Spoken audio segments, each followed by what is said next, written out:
everybody? Fins up and welcome to the debut episode of my first show here on the Miami Sports Music Podcast Network, the Thursday Night Kickoff. Very special thank you before we get into it to Stephen Daniels, to Solo D, to everybody over on the terrific team of this Miami Sports Music Podcast Network. So thank you, everyone. Welcome here. And let's show the team, shall we? Let's bring up Nando Talk will lead us off on Monday. We have Eric the Commish on Tuesday, along with Lorenzo Ice-T. We have the Batman and his Finzaholic show on Wednesdays. Yours truly on Thursday night, as well as later this evening, we'll have Nonus Nights. And Nonus will be joining us at the back end of this hour to preview her show and talk a little bit about what she has going on. Nando will double dose per week and do a lunchtime rewind on Fridays, and Finn's Take will be on Friday with CB83. And of course, on Fridays, I'll be joining our guy Stephen Daniels on his Friday morning show Clock Blockers. So a lot of fun things going on, and shout out to Stephen Daniels for my logo.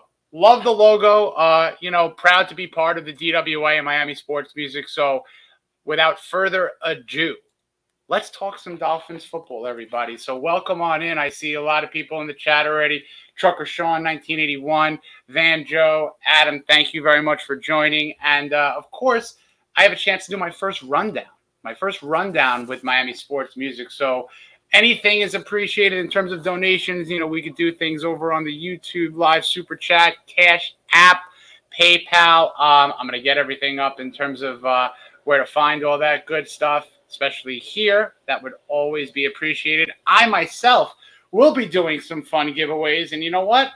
Maybe even later tonight I'll do a fun card giveaway for anyone that might want to support the channel, which is always appreciated. So here we are going into week 9 at 5-3. The Miami Dolphins are on the heels of a massive trade deadline, double dose of a move.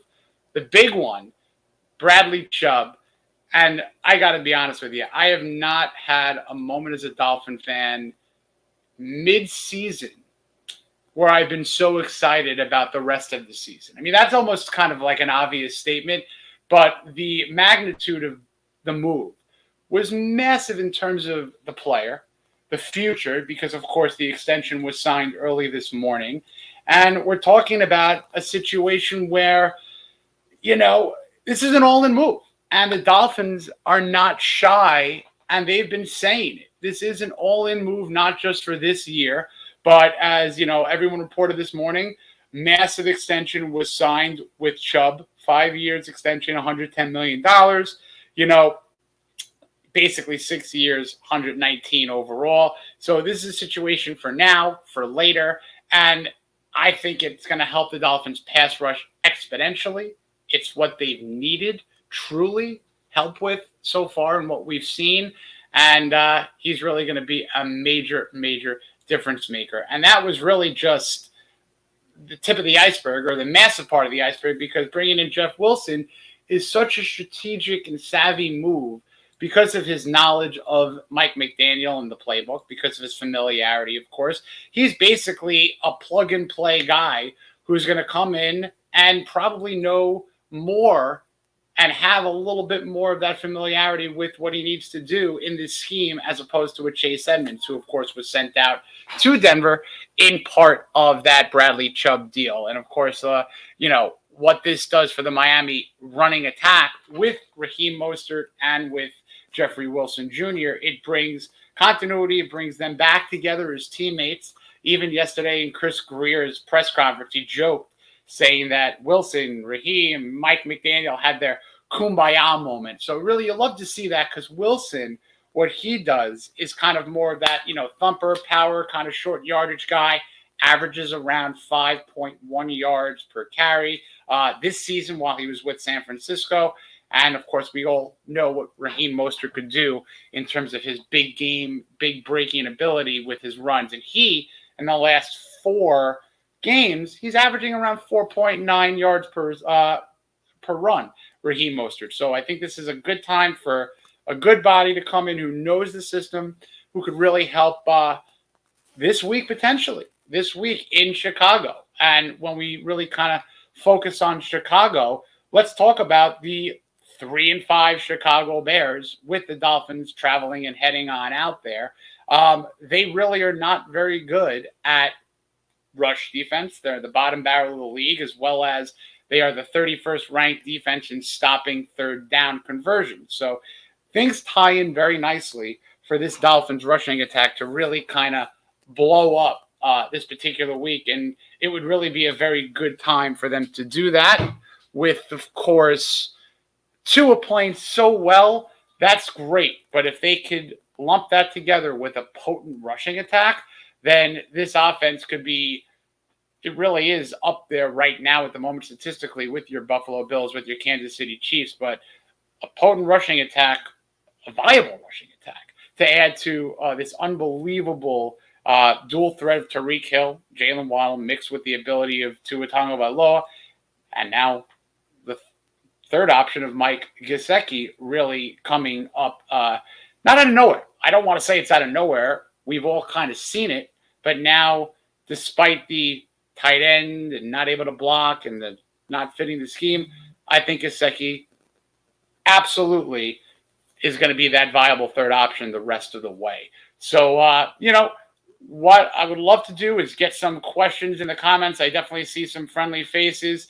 So if there's any particular questions regarding the moves, Chubb, Wilson, regarding any of the injuries, which we'll talk about because the Thursday injury report has a lot of names on it, but we'll see, of course, what happens as we get on with the week. And just to let everybody know what's going on a little bit later this evening, I have a fun couple of guests coming on. I have a gambling expert and someone who is known for some incendiary moments, takes on Twitter. My guy, Nikki Smokes, will come on and talk a little bit about Thursday Night Football, a little bit about the trades, obviously. He'll be coming on around like 7:40. And we have one of our Miami Sports Network podcasters coming on in Nonis, who will be jumping on to talk about a little bit of her show tonight later. So fun stuff ahead in this hour, fun stuff ahead in the next hour. And, of course, everyone's got a fun football game with the Eagles and the Houston Texans a little bit later. So let's talk a little bit about how the Dolphins go to the Bears. And all time, the Dolphins lead this series 9-4. Winners of the last 2 and 4 of the last 5 since 2002.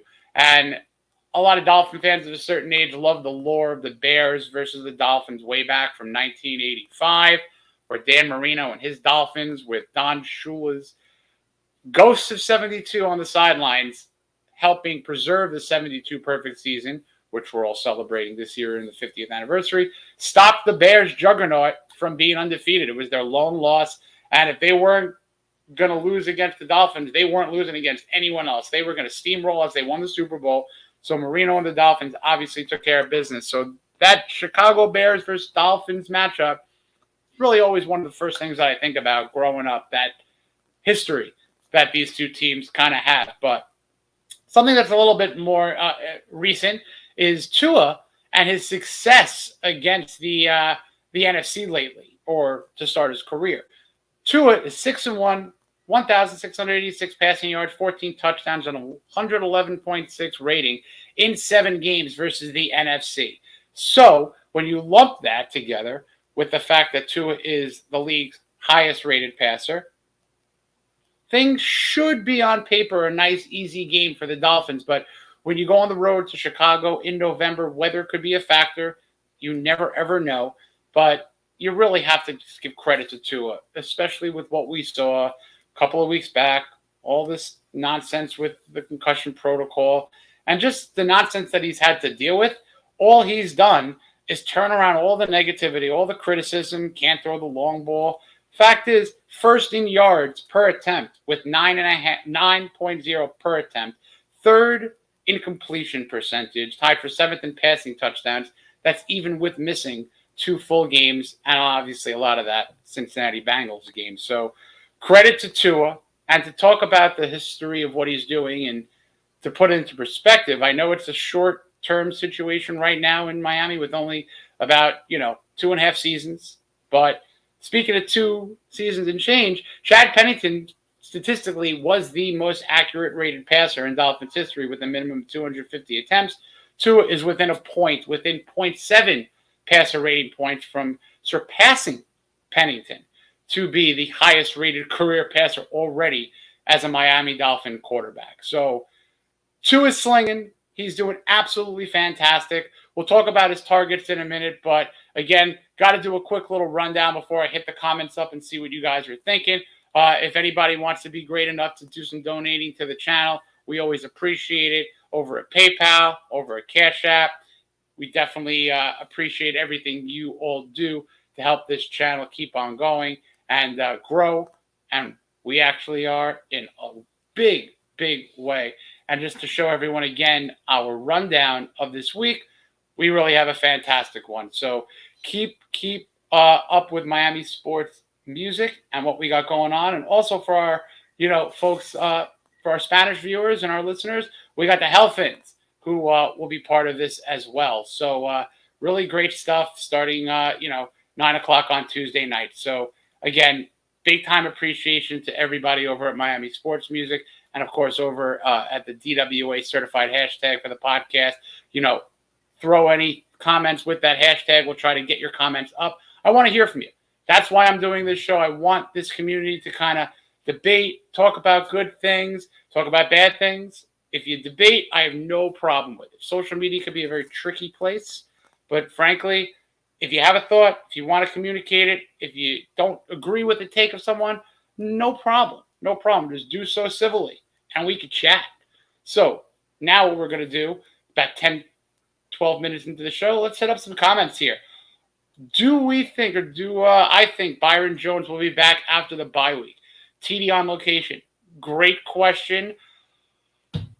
Gun to head, I really wasn't very confident that he'd play this year. But with the bye week, with how maybe Kader Kohu has developed, you don't need to kind of rush him back. So maybe if he could be ready to go after the bye week, get him on in, that would be a great, great re-addition to this team. I'm just not very confident in it. I don't know why this injury has led him to be out this much, especially with the depth issues. 50-50, let's go right now, TD. I don't know if I'm very confident with going above that. We'll go 50-50 on Byron at this exact moment in my mind, returning after the bye week. Scotty, why isn't Boyer running more stunts? That needs to increase with the Chubb signing. Frankly, Scotty, the whole defensive mindset shifted and changed with all these injuries. Byron Jones being out changes the ability for everyone to really come from all angles and disrupt the passing game in those exotic ways. But I think that with the Chubb addition, they're going to be back on in terms of getting more aggressive, because that's his job. I don't care if Byron Jones is not there. You still have Xavier Howard in the backfield on the secondary. Kohu is playing very, very well. And then, of course, you have Javon Holland, who we'll talk about a little later, has the distinction of being the only person in the NFL to have a certain bunch of stats at the moment. So I do think it's going to get back to the Boyer aggression. But the reason why we haven't seen stunts and things like last year is just kind of that reactionary aspect of the injuries. And I hate talking about injuries, but we're really talking about such significant injuries with Byron Jones when X was out with him. I believe it was a Jet game.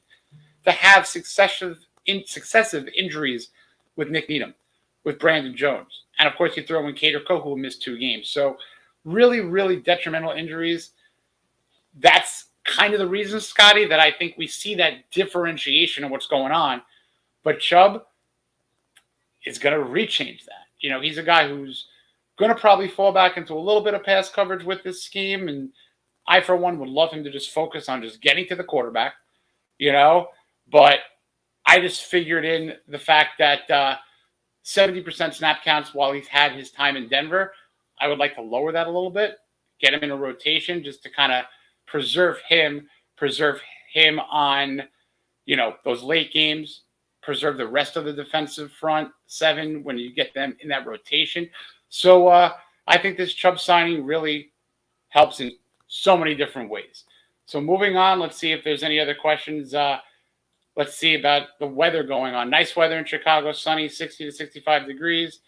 Since they went, okay, you know what?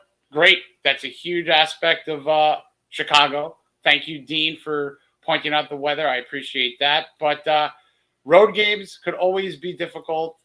Good thing the weather should not be a factor here. So keep those comments, keep those questions coming right now.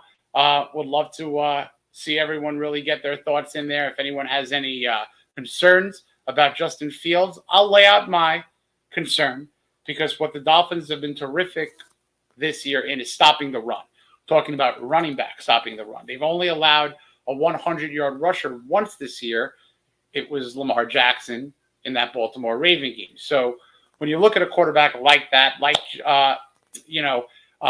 Josh Allen, Justin Fields, these are guys that have given the Dolphins some trouble in the past. So if this linebacking core could spy appropriately, if they could do a good job at, neutralizing not just first or second down runs by Fields if need be, it's those 3rd and 10, 3rd and 12. If you take care of business in the pass coverage and you're letting quarterbacks pick up 3rd and long first downs, that could be crushing. So if they take that aspect away from Fields and the Bears, I think that could really make things easier for the Dolphins to come away with a victory. So we're going to go back to TD, who has another question popping up. Is there another cornerback Miami is possibly going to sign?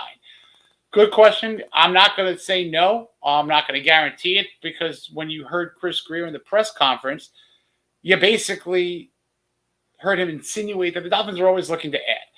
They might not, add for a couple different reasons. And he said that they are very happy with their talent right now, especially a Cater Kohu. They're young guys despite the injury, but they are always looking. Now, in terms of salary cap, there's like $1.7 million left. So I don't know how playable that could be.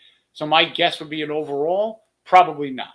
But of course, with the Dolphins having to trade a Chase Edmonds, getting rid of that salary, they also had to restructure Jerome Baker's salary. And that was to make room for Bradley Chubb. So I don't necessarily think they're going to be bringing in anybody of significance off a scrap heap, off a waiver wire. As Von Joe said, there's just, not enough cap space this season. Next year, different. The money goes up. People will be coming off the books. So in terms of all things like Christian Wilkins, Andrew Van Ginkel, a future contract for Tua, all things will be worked, I think, to make this core, 25 core players, really stay together. Scotty, any interest in bringing back Eric Flowers? Heard that name. Definitely. I would have no problem with that. He was brought in. They traded him out. To bring him in as a depth piece, I think would be a very good idea. Do they have the money to do that? I probably could fit under that 1.7. I'm not so sure his number. I'm not so sure what he would cost. But I wouldn't be shocked if they bring in Eric Flowers or any kind of scrap heap type of depth lineman. They do need that. I know people were a little disappointed with the fact they did not sign or trade for a lineman this week. But we're going to break it down. Let's break down the line for a minute. A healthy Teron Armstead makes this offensive line remarkably better than when he had been out. So if you're going to check off the left tackle, let's skip left guard for a second, because that's something we need to talk about. Connor Williams at center, I'm going to give him an A, not an A+. The reason why I'm going to give him an A is we've all seen some high snaps. Has it detrimented them horribly? No. Could it? Possibly. But right now, all Connor Williams has been doing was converted from left guard to center and playing some of the best center in the league. We're going to give him an A. Moving on over to right guard. Robert Hunt is really creeping up to that elite status at the position. So I'm very, very happy with the way that Robert Hunt is playing. Austin Jackson is probably going to come back. But right now, got to give credit where credit is due to Brandon Shell. Brandon Shell had been around the league. He had a couple of opportunities with other squads, and now he's coming in a pinch taking over for 2 situations with Austin Jackson, with Greg Little, and he's playing remarkably well. So he's holding down the fort until potentially Austin Jackson comes back. Now, let us go back to left guard. Liam Eichenberg, unfortunately, had suffered an injury. Never like seeing that. I don't care how good a player is playing, how poor a player is playing. You never like seeing it. But the fact of the matter is now we need to throw someone in there at left guard. Robert Jones, player that a lot of people want to see succeed, has been plugged in there. He was in the Detroit game. Will we see that continuity? Will we see someone like Michael Dieter jump in there? We don't know. I would like to see Dieter get another chance, but it probably would be looking like Robert Jones at the moment. So if you can get 5 guys with a little bit more of just consistency and continuity and health, I do think that this line can do okay. I'm not ready to crown them or come close to crowning them as a top-tier line. They have ways to go. But while they assimilate and get gelled together while learning and getting more familiar with Mike McDaniel and his scheme, familiar with Mostert, Wilson, Tua's not getting sacked that much. So this is not a horror scenario with pass protection. Just need that running attack to really hit on all cylinders. That's what I'm really, really looking forward to. So keep those questions firing. I'm going to bring in, I want to bring in the big guy here, the big dog, Steven Daniels, my guy. So we're going to, thank you. Thank you for the shout out. Appreciate that. Who are my top 5 most impactful players for the Dolphins the rest of the season and why? Love that. Okay. I'll go. Should I go from the top down or the down? Let's start with 5. That's 5. We're going to say Javon Holland. I'll say Javon Holland because if he continues to do his thing in that backfield, I mentioned earlier that Holland was a lone statistical representative in a combo of categories. I'm going to try to find it real quick. Yeah, Javon Holland is the only player in the NFL this season with multiple interceptions, a forced fumble, and a sack. So he is extremely impactful, has been impactful, and I think that if he can continue to do his thing in coverage, because of now we have Bradley Chubb, I think that he is going to be one of the top 2 or 3 safeties when this season is all said and done. So Javon Holland will be number 5. Number 4 will be Jalen Phillips. Jalen Phillips has heated up. He has gotten, I think, 3 sacks at the moment, leads the team. And now we're getting help on the other side with Chubb. So if Phillips can continue to forget the sack, pressures. Kyle Crabb sent a great, great tweet the other day with saying that the Lions game, he didn't get a sack, but he was everywhere. He was up in Goff's face. He was creating pressure, and he was just simply winning. And now you have Chubb and Phillips as 2 top 10 guys in winning at blitz win rate, at pass rush win rate. So I guess that segues nicely to the number 3 most impactful player and the most impactful defensive player moving forward, which would be Bradley Chubb. What he's going to do, if he can stay healthy, if he can be that pass rush, he's got 5.5 sacks this year.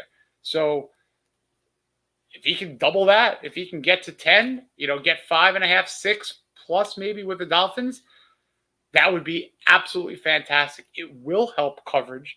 It will help everyone in that backfield. So now we're looking at 2 and we're looking at 1.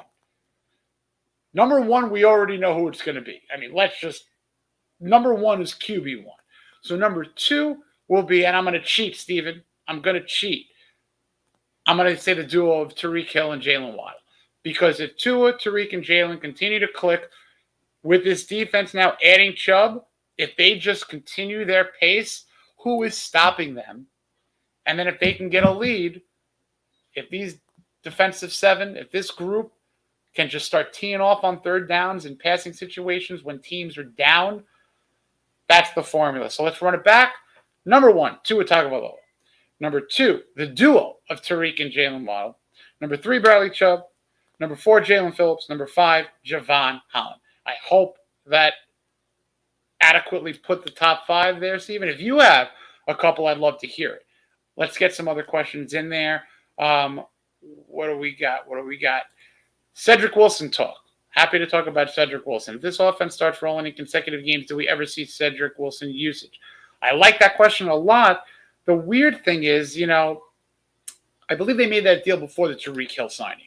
So it's almost at like an unfair aspect to Cedric Wilson. And then with Trent Sherfield and River Craycraft, familiar guys within Mike McDaniel's world coming in, the deck was really kind of stacked unfairly, but not purposely against Cedric Wilson. So I really don't know how much we will see of him because it seems that Trent Sherfield and now Gesicki is really getting really into that slot role. So would we like to see him? Yeah, he brings a skill set to the table. They're trying to have him return some kicks and punts. Dolphins are 31st in the league in both punt returns and kick returns. So that area doesn't seem to be really flying or working. Should Wilson factor into the offense? I'm going to throw that 50-50 again. That just means I can't feel comfortable going one way or the other. If we don't see Cedric Wilson the rest of the way, ask yourself this. Is it going to affect the team? I don't think it is, So he's only really right now a bonus. I think they're very familiar with and comfortable with their grouping of receivers in that top four sense, and that's Tua, Tariq, Trent, and you got to throw Gesicki in there as that fourth receiver because that's what he is. He's a slot receiver. Regardless of him improving in the blocking or not, that's what he is. He is a slot receiver. So now's a good time to do another rundown. Steven, I hope I'm doing the rundown adequately. We are going to ask anyone and graciously to donate to the channel. People have been doing so. We really appreciate it. It can be done so on YouTube, Cash App, PayPal. So if anyone has the ability to do that, we always appreciate it. Here is where you could find some of the ability to do that. I myself referenced that I'm going to be giving away a card. So I'll tell you what, now that we're about halfway through the show, I'm going to go find a fun card. I mentioned Tyreek Hill. We're going to talk a little bit about Tyreek Hill right now, and of course his partner in crime, Jalen Waddle. I have a Tyreek Hill rookie card. I know it's a Kansas City rookie card. It's a graded PSA 9. We see some fun donations. Maybe the first 5 people who send a nice double-digit donation, $10 or more. If there's 5 people to do a $10 or more donation, I will enter them in a giveaway. We'll throw that little raffle wheel, or we'll find some way to do it at the back end of the show. I'll grab the card in a couple of minutes. So, of course, we appreciate anything in terms of the donations to help out the channel. And, of course, don't forget to like and to subscribe. And now let's go back to some comments. I believe we have a couple. Let's see here. We have a comment. Cap space isn't always an issue. They restructured. Yep, that was a huge move. I really enjoyed seeing that because that just means that Greer, Brandon Shore, who is the cap guru on this team, always working. There was no sleeping. Sometimes you have to do a lot of living in Excel, living in a spreadsheet, living in your finances, just to see if you could do something. Thinking 2, 3, 4 moves ahead, thinking 3, 4, 5 years ahead, if what they could do with Chubb in that contract, that new contract, if everything was going to work out. So that was the last kind of week preparing for all these situations, preparing for Chubb, for Wilson. The restructure of Jerome Baker was kind of music to my eyes when I saw it on Twitter. So great call, T. Christopher Carter. Appreciate you bringing on that up. And to let everyone else know, if they're just jumping on in, got a couple of guests coming on in a few minutes. In about 10 minutes, we have Nikki Smokes coming on to talk a little gaming, talk a little fantasy maybe, some betting options for tonight's Thursday night matchup with the Eagles going down to the Houston Texans. And we have a teammate on the Miami Sports Music Show, a fellow DWA podcaster. We have Nona's kicking off her show at 8. So to get a little bit back more into the stats, everyone knows I love my stats. Tyreek Hill and Jalen Waddle have combined for 1,688 total receiving yards this season, most by a pair of teammates in their first 8 games in league history. That just factors into that impactfulness that these guys have, the separation, the area in the field that they're just giving themselves free space is making Tua's life easy, is making the Dolphins so potent of an offense. We haven't seen this. I don't remember seeing this growing up. I was a little bit after Clayton and Duper. I was not able to view them as a fan in the 80s. I really jumped on board as a 9-year-old in 1990. This is remarkable. This kind of offense, to have a guy like Tyreek Hill be somewhere 50, 60 yards away from where Tua is at the moment, to have Tua just sling it, Tyreek's there somewhere, and to have Tyreek just go up and get it. It's a remarkable sight. And something I want to talk about, to skip over something we're going to bring back, an awesome stat for Tyreek Hill. Jalen Waddle has nearly doubled his yards per catch from last season to now. Last season, of course, he had Jacoby Brissett several games, even with an improved aspect with Tua under center and throwing to him as opposed to Brissett. There was a differential there. But what we're seeing now, 17.3 yards per reception. He's third in the league in that stat. But when you kind of play around and you qualify it and look at receivers who have only, maybe caught above 20 catches, he's tops in the league with that. So in terms of what Tyreek Hill is doing, we all know Tyreek Hill is pretty much on the way to be a Hall of Famer. 2 receivers have more yards than Tyreek Hill in the first 8 games of the season. Torrey Holt, Marvin Harrison. And if you remember watching these, if you were kind of growing up, or not that long ago, but, fantasy players, if you've had Torrey Holt, Marvin Harrison, that's what we're seeing. We're seeing a receiver who is so good, double coverage doesn't matter. It doesn't matter where the ball is. It could lead him. He could go into an easy end zone situation. It could be double coverage, jumping up, trying to go up and grab it. He's going to get it. This guy, Tyreek Hill, has blown up this Dolphins offense to pair with Jalen Waddle, to bring a trio potentially with Mike Gesicki, leaving that middle of the field, especially in the red zone, open. The Dolphins have been very potent in the red zone. It has a lot to do with having to account for these receivers, for Mike Gesicki. I want to get that number up on the Dolphins' red zone success, because it's been terrific. They 69.6%, 4th in the league. And that's what the Dolphins in past years, field goals above touchdowns, problems converting, especially off turnovers, that's really always been the bane of the Dolphins defense, even at successful points. So this team's clicking.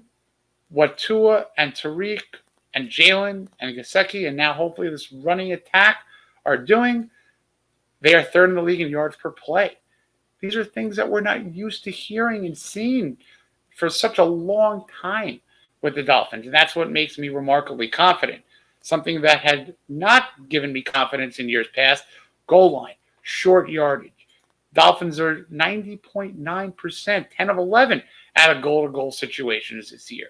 So things, as mentioned before, they're starting to really, really click on all cylinders. So let's see. What do we got here? $25 just donated from Nicholas S. Nicholas, you are in. Thank you very, very much. Very much appreciate that, Nicholas.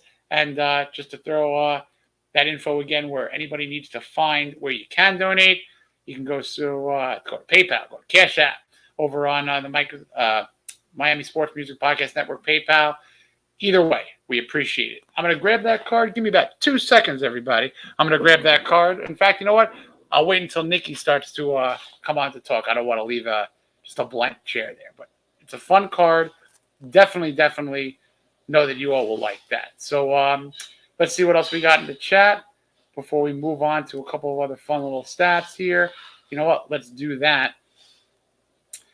We're looking at a Miami offense that converts 40% on 3rd down. And the Dolphins are going up against the Bears, who are ranked 31st, as referenced earlier, in stopping 3rd down on defense. So this is a situation where extending drives, keeping this Dolphin defense off the field, because they've had games where they've been just worked out on the field too much. The first half in Detroit was tough, but we'll talk a little bit about the second half change and how Mike McDaniel kind of sparked them in a moment or two. But everything on paper really reads for the Dolphins to dominate this Bears team. I think it's a 5-point spread or a 7-point spread, but the Dolphins should win, I think, by 10. I like 31-21. The reason why I say 21 is, you got a guy in field, so you got to have an X factor in there. So I do think that the Bears could put up points. The Dolphins have yielded some yards, yielded points, but I do think the Dolphins can come away with a nice victory. If you want to throw it under 20, call it 31-17. I have no problem with that. Absolutely no problem with that. But the Dolphins can absolutely not have what happened in the first half in Detroit. But what we did see, and what I think was a positive, or one of the biggest takeaways in Mike McDaniel in his rookie head coaching year, is the fact that he's a mild-mannered guy. He's a funny guy. Definitely drops the F-bomb, I'm sure, occasionally in kind of the fun way. But when what we saw through social media, capturing the video of him looking back to whether it was the group of defensive coaches, whether it was somebody specifically, and I'm not going to drop the F-bomb here. I try to keep this family friendly, but he basically said, F and fix it. And we all saw it, and it was almost like a fear of God moment, because you don't see that often from a Mike McDaniel. If you have a guy who goes up and down the sidelines, yells, rants, raves, in business, in basketball, in football, no one's going to really kind of take to a yell like that. But if you have someone who is just calm, collected, cool, just an enjoyable individual to just watch in their habitat, kind of have that moment of kind of breaking that wall down, it's a wake-up call. And what we saw in Detroit, the second half, credit to Josh Boyer too, because if you're going to credit McDaniel for saying fix it, you got to credit the people who listened, did their job, and fixed it. And that's trickling down from Boyer to his coordinators. 67 total yards in the second half, no points. That's how you do things. That's how you go into a half, make an adjustment, come out in the third quarter. The proof was in the pudding. It was a different team. The offense looked great. The defense fixed what they needed to do. And we all saw what happened. They got out of Detroit with a win. To talk a little bit back to the offense, I don't want to kind of leave without these points here. The Dolphins have faced 5 teams this season so far in the top 15 in scoring defense. And despite that, they're one of the top scoring teams in the league. Third best passing attack, averaging 292.5 yards per game through these 8 games in 8 weeks. So it's not like the Dolphins are seeing ticky-tack competition. They've gone up against some of the best in the business, and all that they're doing is finding ways to win. It hasn't been perfect. At times it hasn't been pretty, but 5-3, still not really clicking. Now you're bringing Chubb. Now you're bringing Jeffrey Wilson Jr. Hopefully you get healthy. You get some players back. Offensive line, secondary. You keep that healthy consistency. I think it's very safe and fair to look at this team as a top 2 or 3 Super Bowl contender. Playoffs, it's got to be a given. Winning a playoff game, got to be a must at this point, because that is where we're at. We've set a bar of expectation, which is a good thing and a bad thing, but that's what this team has done. They have done everything they can do to put elite players in between the lines. Speaking of elite, I have my first guest, and Nikki Smokes. You are a stat guy, a gambling guy. You're the first guest on the Thursday Night Kickoff. How are you, sir? I'm doing good. How you doing, brother? I'm doing great, man. After a Bradley Chubb acquisition, after a Jeffrey Wilson acquisition, 5-3, couldn't be happy. You got a lot going on yourself. So before we jump into a little gambling talk, a little gaming, what's on in your world here? What you up to? So what we got going on right now, we got the Smoke Show live every Monday, Wednesday, and Friday right here on YouTube. Again, that is the Smoke Show. We're at like 3.5. We're trying to hit 4K, so check us out there. Also, we got some short little dolphin clips as well. And then how most people find me, just check me out on Twitter at Nikki Smokes. But other than that, man, that's pretty much it. Love it. Before, again, I want to get your take on the Chubb move, what you think it means overall, and then we'll talk Thursday Night Football. And we'll go into a little preview of what you're cooking with on for Sunday's games. So thoughts on the Chubb move, man. Then lump into the Wilson move as well. The Chubb move was absolutely essential because now we have 2 edge rushers that can compete with Buffalo. They got Von Miller and Greg Russo over there. Now we got JP Chubb, and we also have Ogba as well. And for our defense, we've only had 15 sacks all year. We've been able to get to the quarterback, but now you got both of these guys that are top 10 in winning on their pass rush. That's going to be huge for our defense, especially when you don't have Byron Jones or 100% healthy Xavier Howard, and you got to play more zone. Well, you got to be able to get after the quarterback with 3 to 4 guys, and bringing in Chubb and also getting rid of Chase Edmonds while doing so and upgrading with Jeff Wilson. That was also huge. You could plug and play him right now. I'm sure he'll get his snaps in on Sunday. He's very familiar with the system. So I think all around, Chris Greer did an amazing job, and he also showed his commitment to this team right now. Exactly right. It's right now, and with the extension that we all saw, we talked about a little bit, it just shows that this team has a core, has a future in mind. Greer planned for this years out, and we're seeing this awesome plan come to fruition. So let's talk a little bit about tonight's game. We got the Eagles going down. What a week. I'm here in Philly, and this sports town is going nuts. Obviously, you got the World Series. You got tonight's game. They've had 7 consecutive games of football and baseball with a Texas team. So you got the Texans hosting them. Is this going to be a laugh for Smoke? As a gambling man, I shouldn't say it is. I think Philly's going to steamroll them. I really do. I mean, that team is so freaking good, and everyone just wants to talk about, well, they haven't really beat anyone. Well, they beat everyone on their schedule, and they've done it convincingly. We squeaked past Pittsburgh last week. They blew them out. I mean, they are handling teams. And the one team that they played that is 6-1, the Minnesota Vikings, they manhandled them as well. Philly is a monster. You got guys on Houston. Nico Collins not playing. Brandon Cooks isn't playing. They basically only have Dameon Pierce over there right now. The Texans defense is the worst in the league at stopping the run. And when you're the worst defense in the league at stopping the run and you're playing the Philadelphia Eagles, you are in for a long night. So I'll probably end up betting the Eagles. The whole world's going to end up betting the Eagles, but it's just one of those spots where if you take the Texans and you watch them lose by 30, you just feel like an idiot the next morning. Are you doing anything in the World Series, or are you venturing over in that world? I'd rather chew glass than watch baseball. I hate baseball. Can't stand it. I used to be a big baseball guy, but now, as I just tell people, I got all my eggs in the Dolphins basket. I don't even have enough energy to really do much else. But it's a lot. Just covering this team alone is a lot of work. Tears, sleepless nights, but it's all worth it. It's all worth it. Of course. It'll all be worth it one day.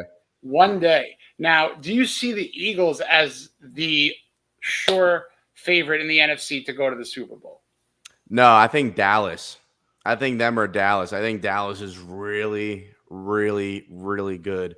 I think they're better without Zeke. I think their defense is probably better than Philly's. I love Micah Parsons. I love everything that they have going on there in Dallas. The only thing that concerns me is McCarthy in the playoffs. I don't know what I'm going to get out of him. He has won a Super Bowl before. But in my opinion, it is between the Eagles and the Cowboys, but I don't think it's a runaway for Philly. I don't. So you do think that the 72 Dolphins will probably be popping? Yeah, no, Philly's going to lose a game for sure. Okay.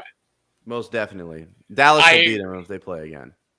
Agreed there. So let's focus in. Are you a prop guy? Do you like venturing in like the anytime scores or anything like that? Really not a big prop guy. However, I do have one tonight, and it's Miles Sanders to score a touchdown. I love that. So let's bring that up. Sorry to put it on over our lovely mugs, but we got Miles Sanders at good money, minus 105. Yep. So I'll take that. That's actually a really Dameon really Pierce good. Is a great value bet too at plus 155. You see anybody else there? I would go Miles, Dameon. I'd probably even sprinkle Philly's defense for plus 400. That's actually a very good call. I would love that value there, but I think Sanders, you're going to put a little heavy dose, a couple of units on Sanders. Right. I love looking for a plus 200 guy. So I think the Eagles will score probably 3-4 touchdowns at least. That defense is a great call. Great unit. Love that unit. Fantasy-wise, they've been putting up double-digit points. They're helping people win weeks too. What's your fantasy life like? Fantasy life is great. I think I have one stinker team, and they're really not that bad. It's just getting killed with injuries. Swift, Breece Hall gone. But I got 3 teams that are 6-2. I'm in first place in all 3 of those leagues. So life is good right now. I got And one team. One team is disgusting. I got Tyreek Hill, Cooper Kupp, Mark Andrews, D Hop. I mean, I got to stack that. That's my breadwinner right there. That one's it. love hearing that. So let's fast forward a little bit to Sunday. You got the Dolphins traveling to the Bears. If you're going to take the fan hat off and you're going to look at the gambling hat, how do you see this? I like the under 45.5. I don't think Chicago's offense is going to be able to do a lot. I know our offense, our defense looked terrible in the first half. But the Lions got a lot of great weapons on offense, and they're also a really good offense at home. The defense did a great job in the second half making adjustments. I know they only touched the ball 3 times, but they didn't score any points. So I believe they figured something out there. That offensive line is terrible. And then from our perspective, at least as an offense, when you're going up against Chicago Bears and they just lost their 2 leaders on that defense, that's a huge loss for them. And especially all the stuff that we run over the middle of the field. Tua has the most throws over the middle of the field for over 10 yards, and he's doubled everyone. I think he's 32, Tom Brady's 16. So when you lose your key middle linebacker and you have these crazy Mike McDaniel concepts and Tyreek Hill and Jalen Waddle and all these guys running over the middle, I mean, you are in a world of hurt, especially if it's your first big start trying to replace Roquan Smith. So I think it should be a Dolphins route. The Dolphins really should win this game 30-10. And I'm not even saying that as a fan, because last week I said the Dolphins will win 30-27, and I was off by a point. But the Dolphins should kill this Bears team. They really should. Agreed. Little intangibles. You always think about a November game in Chicago with weather. It doesn't appear that's going to be a factor, which benefits, of course, Miami. In my mind, if you neutralize and stop Justin Fields and his running ability, take that away, I think that this should be, I like your score better, 30-10. Get those unders in, and hopefully you can make some money. So what about Sunday outside the Dolphins? Any sure things? Yeah, I love the Buffalo under 47. They're playing the Jets. So the point spread was actually Buffalo minus 13.5. That's down to 11.5. So what that's telling me is the sharp money is coming in on the Jets. And the only way the Jets are going to keep this close is if it's low scoring. And even if Buffalo blows them out, Zach Wilson is horrendous. I can't see the Jets scoring more than 14 to 17 points this game. They're lucky if they score more than 14, in my opinion. Buffalo's got a great defense, so I love that under 47. And I like the Patriots Colts under 40. I think Sam Ehlinger, they just fired their offensive coordinator. Now he's going on the road to Foxborough up against Bill Belichick and their defense. Good luck. And the Patriots offense is terrible. Mac Jones stinks. It's going to be a low-scoring, ugly game, in my opinion. So I'm an unders guy. The unders have been great to me this year. I'm not going to switch up on them. You're a braver man than I with unders and overs. I rarely take them, but I think I might take that advice on the Colts game. You make a lot of valid I'll give you a point spread, though. I love the Packers, and that's just because no one else is betting on the Packers. And I'm getting Aaron Rodgers in a division game. I know what the Lions secondary is like. I know what the pass rush is like. I'll take Aaron Rodgers over Jared Goff in a shootout any day of the week. That could be a very fun over game, and I agree with you there. I think the Packers will, have to win a game. Exactly. It's exactly right. So I appreciate you jumping on, Nikki Smokes. Anything to add to whether it's the additions, what you see this Dolphin team doing in basically the second half of the year? Well, I would say this. After the trade deadline, I've raised the bar for the Miami Dolphins. Now, before it was, okay, first-year head coach, brand new system, brand new pieces.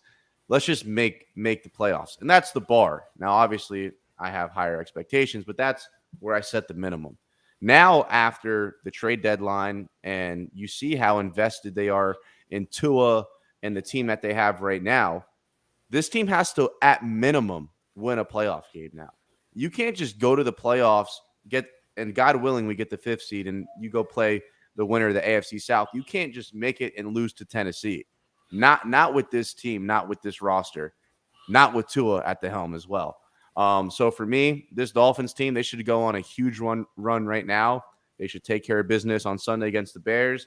They should beat the Texans. They should beat the Browns. By then, they'll be 8-3. That Niners game is going to be tough, but I think the Chargers game, very winnable. I don't think we're going to win in Buffalo, but I hope they prove me wrong. I mean, if we sweep Buffalo, that'd be the craziest thing of all time, in my opinion. You're asking way too much. We already beat them once this year, and no one else has done that. So I think we lose that game. I think we smack Green Bay on Christmas, and we're going to destroy the Jets for what they did to us. So I see this team winning 11, games. 12, yeah. That's 11, 12 games. Yep. Anything less than that is honestly a disappointment, in my opinion. Fully agree. To me, the absolute bottom basement would be the 11 wins. Hopefully it's 12. Nikki Smokes, appreciate you. Check his show out. Check his fun comments and antics, in a good way, antics on Twitter. You can use that? Yeah, that's good. Awesome, Nikki. Appreciate you, my man. Have a good night. Talk to you soon. You too. You got it. The great Nikki Smokes. So check him out over on Twitter. Appreciate him. In a couple of minutes, I'm going to be bringing on my Miami Sports Network co-host, teammate, partner on Thursday nights. We have Nonis in the hopper coming on in a second. So before we bring her on, I wanted to just talk real quick about the injuries, the injury report that Miami put out earlier today. Laundry list of names as per usual. When you look at the people who did not participate, River Craycraft, Austin Jackson, that's not a shock. And then you got a full list of limiteds and fulls. Very thin list on the Bears side of things, but the Bears also lost players. They gained players in the trade deadline. So in terms of what I'm worried about injury-wise, I'm pretty okay. I'm pretty okay heading on into this week, not really worried about anything in terms of the secondary. Looks like we're going to have Xavier Howard, Kader Kohu. So without further ado, for the last couple of minutes of the show, we have Nonis. How are you? Welcome. Hey there. Hi, Jason. How are you doing in this first show of the night? You know, I am doing great and hoping to get through it. Yeah, I know. Well, you're doing great, obviously, as you always do. So, and I'm so happy to have this like passing the torch right on Thursday night. It's great. I love it. I love what Steven's been doing. I love what Miami sports music as a whole has been doing. So I think it's really an awesome opportunity for all of us to bring our unique takes, our unique kind of flavors, so to speak, and all of us kind of jumping in and out of shows and really helping us support each other. I love the team environment. So what's your favorite aspect? Notice if I have the ability to ask you a question, put you on the spot.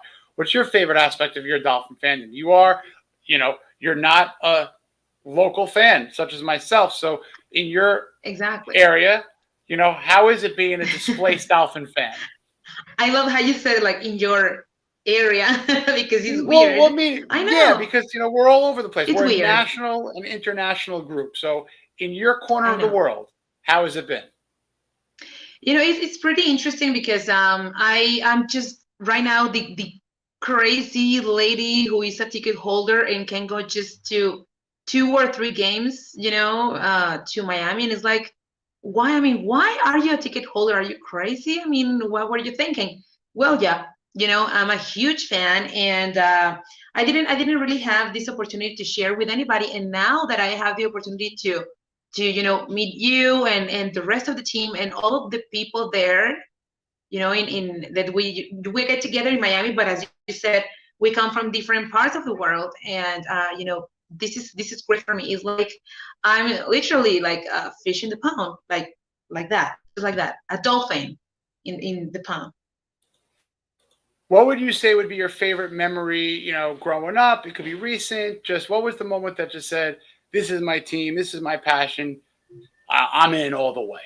I always, share the same story, but I'm going to share it later, right? In a few minutes. But I have another one, my Good greatest preview. passions greatest passions in life are, of course, Miami Dolphins. I mean, that's tied number one with, guess what? I mean, everybody's going to know my age because of this, but I don't care. The Backstreet Boys and the Backstreet Boys were, one of them, the youngest one, who is not that young anymore, used to be a huge Miami Dolphins fan. I remember him, wearing his gear and I was a little girl, and I loved to see him. And I was like, "Oh, that looks interesting. What is that? I mean, nice colors, great." And it was just me not knowing anything about football. I mean, my brother, he's like 6 years older than me, and he used to play, but I didn't really, fully understand what was going on. I just cheered and everything, but I didn't know that. So that is one of my biggest memories from when I was a little kid. I love it. And that's, similar for me. Growing up, I did not know a lot about football. And then I hit around 9, 10 years old. Football was very popular in the new town that I moved to. And for some reason, I had a Dan Marino jersey that a relative sent me and had it, made sense. Saw him play a couple of games throughout the years in the early 90s. And that did it for me. So do us a favor. You're going to have your Thursday show at 8 o'clock weekly. Tell us a little bit about what the format would be, and then I'll let you go. Get ready. I mean, it's pretty interesting that we have Thursday nights. I'm actually pretty excited because I think we're gonna have the opportunity to, gossip a little bit about what's going on.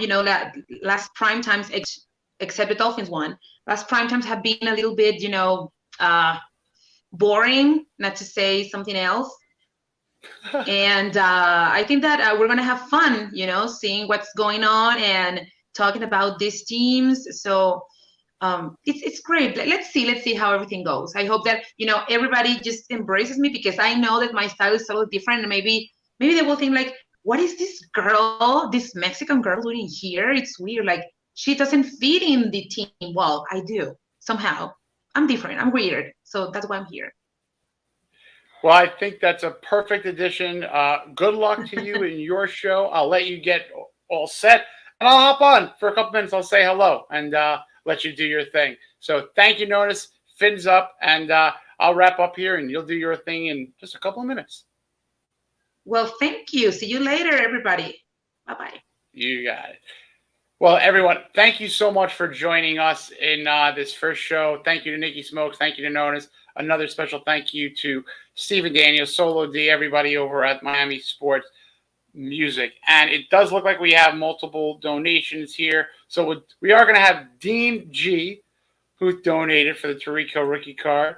And we are going to have Nicholas, I believe, who got that donation in this last 2 minutes. So let me just get that card real quick.